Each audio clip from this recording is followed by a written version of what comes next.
Cyber నేరాలపై ప్రతి ఒక్కరూ అవగాహన పెంచుకోవాలని శ్రీకాకుళం రూరల్ సీఐ పైడిపి నాయుడు అన్నారు. ఈ మేరకు శనివారం ఒక వీడియోను విడుదల చేశారు. సైబర్ నేరాలు బాగా పెరిగాయని, ఆన్లైన్ మోసాలు ఎక్కువగా జరుగుతున్నాయని అన్నారు. నేను మీ శ్రీకాకుళం రూరల్ సీఐని. నా పేరు పైడిపి నాయుడు. అందరికీ నమస్కారం.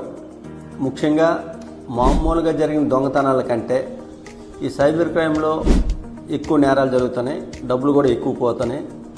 గత సంవత్సరం చూసుకున్నట్టయితే దేశం మొత్తం మీద 22,786 కోట్ల డబ్బుల్ని సైబర్ క్రైమ్ ఫ్రాడిస్టర్ తీసుకోవడం జరిగింది. మామూలు ప్రాపర్టీ కానీ చూసుకున్నట్టయితే దానికి 10 రెట్లు ఎక్కువైపోతుంది. అందువల్ల అందరూ కూడా సైబర్ క్రైమ్ పట్ల జాగ్రత్తగా ఉండాలి.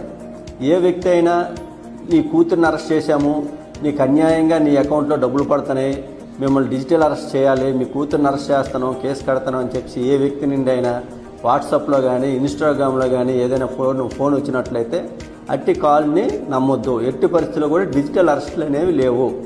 అదేవిధంగా అనవసరంగా వచ్చిన లింకుల్ని ఎవరు కూడా ప్రెస్ చేయొద్దు. ఆ విధంగా ప్రెస్ చేసినట్లయితే మన తాలూకు పర్సనల్ డేటా అంతా కూడా దానికి వెళ్ళిపోయి వాళ్ళు మనం బ్లేమ్ చేయడానికి అవకాశం ఉంటుంది. ఏ పోలీస్ ఆఫీసర్ కూడా మీ యొక్క పోలీస్ ఆఫీసర్ కానీ అదేవిధంగా బ్యాంక్ ఆఫీసర్స్ కానీ మీ యొక్క పర్సనల్ డేటాని అడగరు. ఆ పర్సనల్ డేటాని ఎప్పుడూ కూడా ఎవరికి కూడా ఇవ్వద్దు. ఏ వ్యక్తి కూడా హనీ ట్రాప్లో పడవద్దు. ఒక యంగ్ గర్ల్ని డీపీగా పెట్టి చాట్ చేసి ఆ తర్వాత దాన్ని పెట్టుకొని న్యూడ్గా వీడియో రికార్డ్ చేసి ఆ వీడియో రికార్డ్ చేసిన తర్వాత మనల్ని బ్లాక్మెయిల్ చేస్తారు. కాబట్టి ఎట్టి పరిస్థితుల్లో కూడా హనీ ట్రాప్ని నమ్మొద్దు, హనీ ట్రాప్లో పడవద్దు.